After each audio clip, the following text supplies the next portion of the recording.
Hello dear students of class 11th। हम लोगों ने सेल की स्ट्रक्चर को काफ़ी डिटेल से पढ़ लिया है, प्लांट सेल और एनिमल सेल। कल मैंने आप लोगों को सेल थ्योरी भी समझा दी थी। अब हम लोग सेल के अंदर जो सेल ऑर्गेनेल होते हैं, जो कोशिका के अंदर जो कोशिकांग होते हैं, उन कोशिकांगों में से क्या क्या छोटे छोटे क्वेश्चंस आते हैं, उनके बारे में आज हम पढ़ेंगे। ठीक है, तो एक क्वेश्चन मैं आपको 3 क्वेश्चन समझा रहा हूँ जो 11th लेवल पे बहुत आते हैं परीक्षा के अंदर। एक क्वेश्चन आता है आपका, सेंट्रियोल के कार्य लिखिए, write the functions of centriole. 2-2 number में क्वेश्चन पूछते हैं इनके सेल ऑर्गेनेल के। तो सेंट्रियोल जो रहता है, केवल आपको मालूम ही है एनिमल सेल और जो एनिमल प्रोटिस्ट होते हैं उनकी सेल्स में ये प्रेजेंट होता है। प्लांट सेल के अंदर और प्रोकैरियोटिक सेल के अंदर ये ऑल टुगेदर एब्सेंट होते हैं। सेंट्रियोल जो रहता है, उस सेंट्रियोल न्यूक्लियस के ऊपर एक छोटी सी स्ट्रक्चर होती है जो सभी यूकैरियोटिक एनिमल सेल के अंदर पाई जाती है। इसका क्या फंक्शन होता है वो मैं आपको दो फंक्शन पूछेंगे आपसे, वो दोनों फंक्शन मैं आपको समझा रहा हूँ। पहला फंक्शन होता है सेंट्रियोल का, वो होता है कोशिका विभाजन के समय ये स्पिंडल फाइबर का निर्माण करते हैं। मतलब जब एनिमल सेल के अंदर जब सेल डिवीजन होता है, माइटोसिस और मियोसिस, उस समय स्पिंडल फाइबर का निर्माण सेंट्रियोल के द्वारा होता है।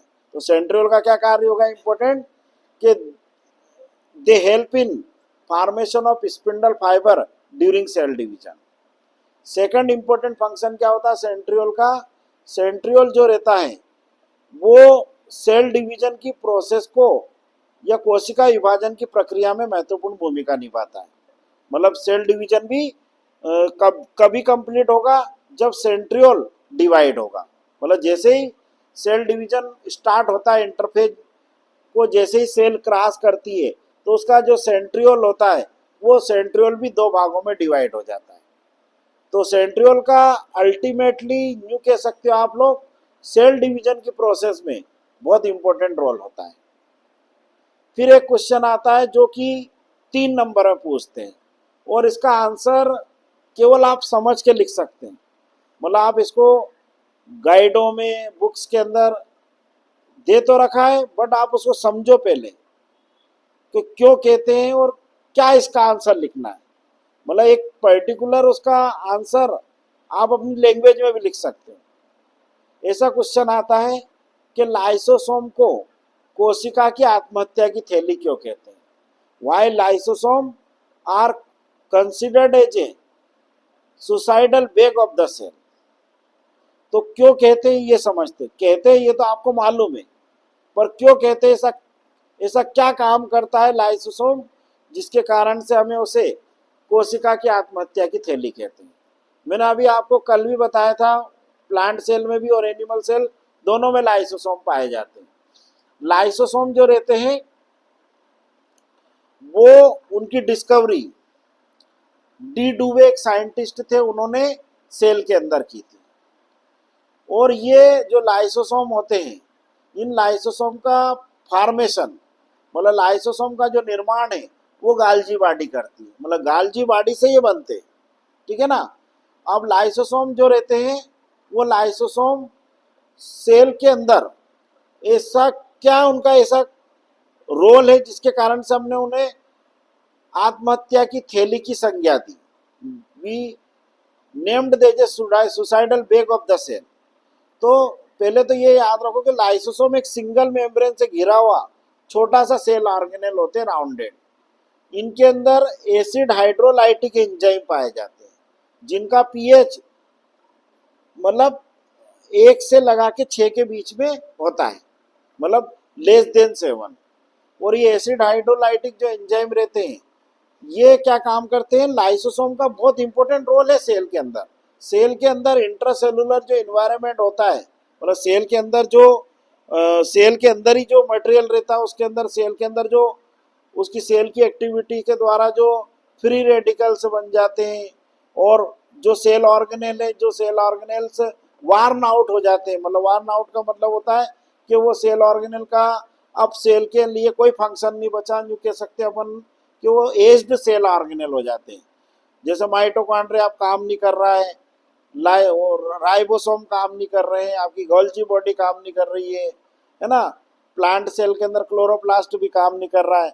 तो उन ओल्ड और वार्न आउट सेल ऑर्गेनेल को, और सेल के अंदर जो हार्मफुल टॉक्सिक सब्सटेंसेस बन जाते हैं, मतलब जो सेल के अंदर जो हानिकारक अपशिष्ट पदार्थ बन जाते हैं, उन हानिकारक अपशिष्ट पदार्थों का ये भक्षण करते हैं। ठीक है ना। तो ये इसका एक वास्तविक कार्य है, किसका, लाइसोसोम का। बट कभी कभी क्या होता है हमारी बॉडी के अंदर स्टारवेशन के दौरान, मतलब हमारी सेल के अंदर भोज्य पदार्थों की कमी हो जाती है, जब हम लोग बीमार हो जाते हैं, हमें फीवर ईवर आ जाता है, या हम लंबे समय तक किसी रोग से पीड़ित होते हैं, जैसे अपने को पीलिया हो गया, टाइफाइड हो गया एट दैट टाइम। तो उस समय क्या होता है हमारी सेल के अंदर न्यूट्रिएंट सब्सटेंस, मतलब पोषक पदार्थों की भी कमी हो जाती है। इसके अलावा हमारी सेल के अंदर जो मेटाबॉलिक एक्टिविटीज भी स्लो डाउन हो जाती है। इन सच कंडीशन जो लाइसोसोम रहते हैं, उन लाइसोसोम को कुछ ना कुछ तो चाहिए फेगोसाइटोसिस की प्रोसेस को परफॉर्म करने के लिए, भक्षाणु प्रवृत्ति को परफॉर्म करने के लिए।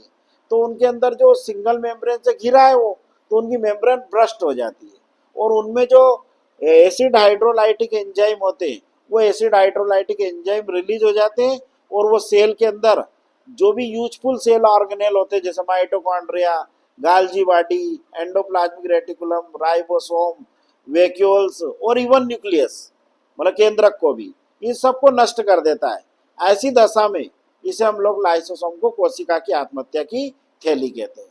तो आपको बहुत ही सरल तरीके से, जैसा मैंने इतना विस्तार से आपको समझाया, इतना विस्तार से तो नहीं लिखना है, ये तो एक पेज भरा जाएगा इसमें, तो अपने को 5-6 लाइन में बहुत ही स्पष्ट लिखना है कि लाइसोसोम को कोशिका की आत्महत्या की थैली इसलिए कहते हैं क्योंकि लाइसोसोम कोशिका में पाए जाने वाले हानिकारक अपशिष्ट पदार्थों का भक्षण करते हैं। बट कभी कभी रोग ग्रस्त होने की अवस्था में ये हमारे उपयोगी कोशिकांगों का भी भक्षण प्रारंभ कर देते हैं और उन्हें नष्ट कर देते हैं, जिससे पूरी कोशिका नष्ट हो जाती है। इसलिए इन्हें कोशिका की आत्महत्या की थैली कहते हैं। ठीक है ना, ये इसका आंसर हो जाएगा। अब इसको इंग्लिश में कैसे लिखेंगे, lysosome contain acid hydrolytic enzyme and they are lined by single membrane only. During starvation, they start to eat up the useful cell organelles such as mitochondria, Golgi body, endoplasmic reticulum and even nucleus also. In such condition, they are called as a suicidal bag of the cell. ठीक है ना, मतलब ये जब हमारी cell के अंदर अच्छा काम करते करते हमारे उपयोगी सेल ऑर्गेनेल्स को भी नष्ट करना चालू कर देते हैं, ऐसी दशा में हम लोग इनको कोशिका की आत्महत्या की थैली कहते हैं। तो ये एक बहुत इंपॉर्टेंट क्वेश्चन परीक्षा के अंदर आता है। दो छोटे छोटे क्वेश्चन और मैं आपको बताता हूँ। दो छोटे छोटे क्वेश्चन ऐसे आते हैं।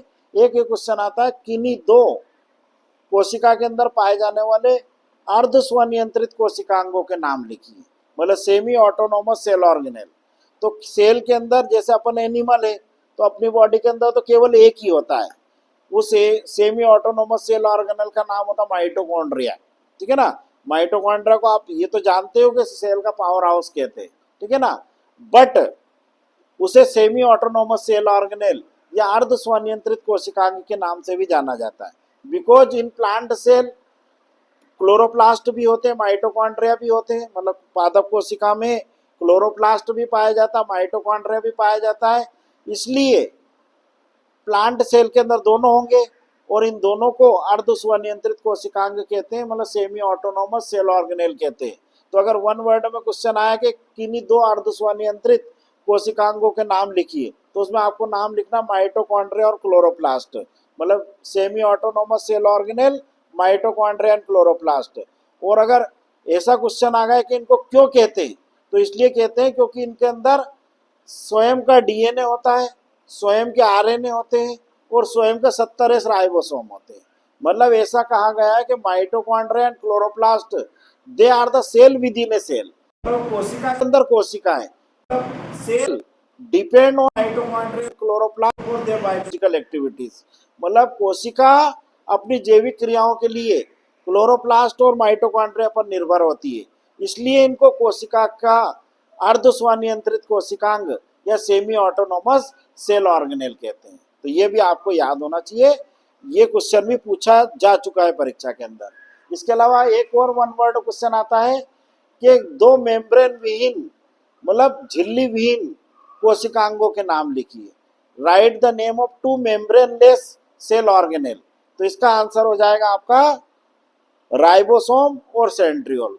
राइबोसोम और सेंट्रियोल दो ऐसे सेल ऑर्गेनेल होते हैं जिनके चारों ओर मेम्ब्रेन या झिल्ली नहीं पाई जाती, मतलब मेम्ब्रेन इनके अंदर एब्सेंट होती है, ठीक है ना। इसके अलावा जो एक और क्वेश्चन आता है कि कौन से कोशिकांग को कोशिका का कंट्रोल रूम कहते हैं, मतलब कौन which cell organelle act as a control room of the cell. तो इसका आंसर हो जाएगा आपका न्यूक्लियस, केंद्रक, ठीक है ना। समझ में आया। तो ये सारे छोटे छोटे क्वेश्चंस सेल के अंदर से इन कोशिकांगों से रिलेटेड पूछते हैं। ये बहुत इंटरेस्टिंग फैक्ट थे जो मैंने आपको बताए। आई थिंक आपको ये पसंद आया होगा वीडियो। ज़्यादा से ज़्यादा लाइक करें, शेयर करें। Okay, all the best.